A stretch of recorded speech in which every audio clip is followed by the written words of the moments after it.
Hello বন্ধুরা, তো প্রতিদিনের মতো আজকেও আমি চলে এসেছি আমার লাঞ্চ থালি নিয়ে। তো আজকে শুক্রবারের লাঞ্চে আমার কি কি রয়েছে চলো সেটাই তোমাদের সাথে শেয়ার করি।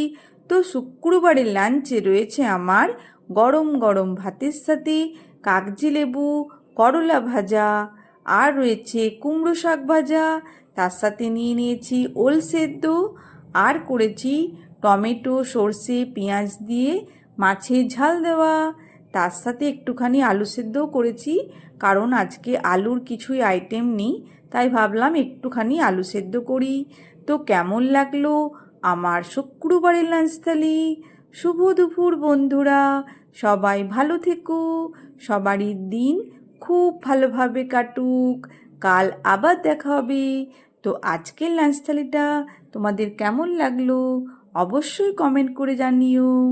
Good bye.